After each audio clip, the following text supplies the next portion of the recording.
We have finally arrived at the first fundamental theorem of calculus. This is the theorem that is fundamental to calculus. That's right, you heard me right. I know it only took us, 3 months to get here, but we're finally here. Okay, so here's what the fundamental theorem of calculus has to do with. Remember when we were doing Riemann sums? We would split up interval into subintervals and then figure out the size of rectangles that would kind of give us an approximation of the area under a curve. Well, it turns out that you can rewrite Riemann sums as sigma notation. So let's just kind of give you an idea of what I'm talking about. So for example, you could do one from 0 to 3 of some function, and you could do it like this. Now we didn't do it like this because this, for our purposes, this is really kind of more complicated than it needs to be for Riemann sums, but hopefully this kind of makes sense to you. If you look at it, this would be our interval, 0 to 3, and then this is where we get our height, because remember you plug in an x value into f and you get your height, and then this would be our width, or our base. And we talked about the fact that one way we can get more accurate is to have more subintervals. And the more subintervals we have, let me just draw this so we can kind of get an idea. Okay, let's say we were doing 0 to 3. So let's say for the first time we split it to 2 subintervals. So this one was at 1.5. Okay, so 2 subintervals, it would give us an estimate, but not a very good one. It would be better if we split it into, say, 4 subintervals. Then it would be 0.75 and 2.25. Okay, if you notice, when I doubled the size of the intervals, it cut in half the width of each actual interval. Okay, so that the more subintervals I have, the smaller each one is. So if I were to make it into 8 subintervals, they would be even smaller. Or if I made it into 16 subintervals, each one would be even smaller. So as the number of subintervals increases, two things happen. So let me write this out. As subintervals, or as the number of subintervals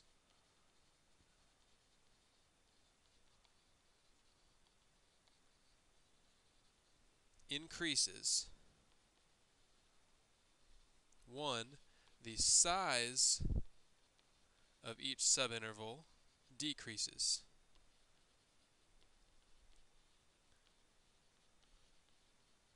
And our estimate becomes more accurate.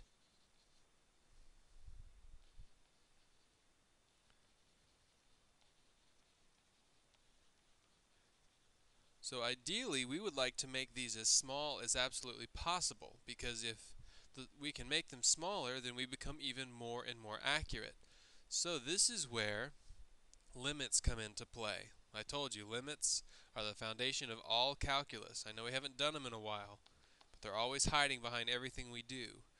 So what we would like to do is make the interval as small, each subinterval as small as possible. The reason for that is it implies that we have more subintervals, because the more subintervals we have, the smaller each one will be. So we're going to do the limit as delta x approaches 0 of this.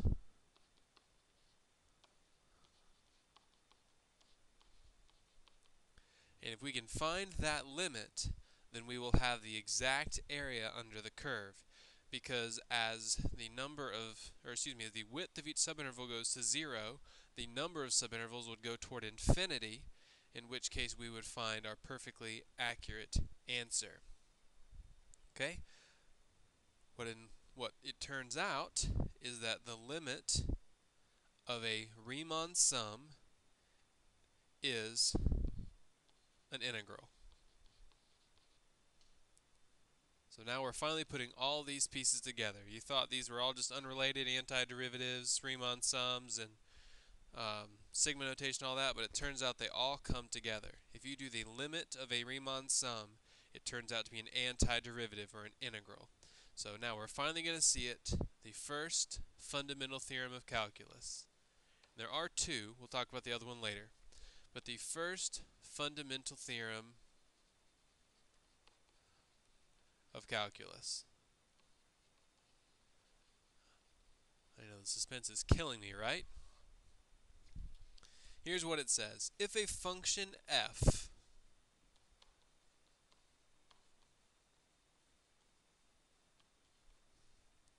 is continuous on the closed interval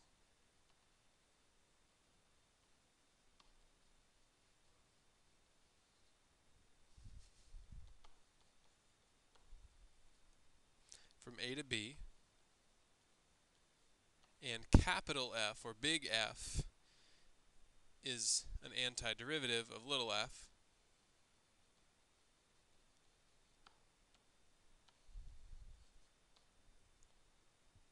on the interval AB,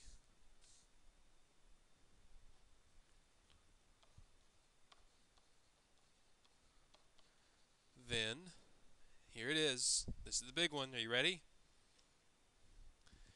The integral from a to b of f of x dx is equal to big F of b minus big F of a. And there it is, the first fundamental theorem of calculus. Alright, so you might not be impressed. Lots of people aren't. But let me explain to you why it's impressive. First of all, before I get there, let me explain to you what this actually means. All this means is that you take the antiderivative, that's why there's capital F's over here. So you'd start by taking the antiderivative, then you just plug in the top number, b, minus plug in the bottom number, a. So you take the antiderivative, plug the top number into it, minus plug the bottom number into it. We'll do examples of those in just a minute, but before we get there, I do want to try to give you an idea of why this is so important. Okay, back when they were just coming up with calculus, inventing it, discovering it, whatever you want to call it, I told you there were two main problems they were trying to solve. One was the tangent line problem, which turned out to be derivatives.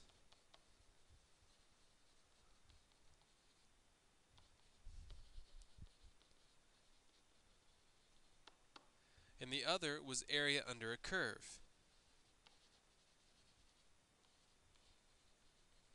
And these were two completely separate problems the way they were viewing it. They had no idea there was any relationship.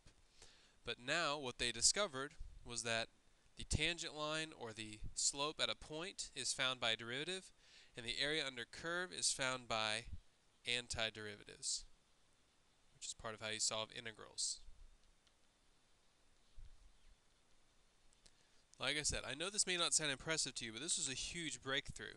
They saw these as two completely separate, unrelated problems. They had no idea they were related, and yet it turned out that both of these things, based on limits, were actually inverses of each other. If you wanted to find the slope at a point, you took the derivative. If you wanted to find the area under curve, you took an antiderivative. This was a huge discovery and a huge breakthrough, and this is why it's the fundamental theorem of calculus, because it's showing how these two things are related, that the fact that area under the curve is really just the reverse of a derivative.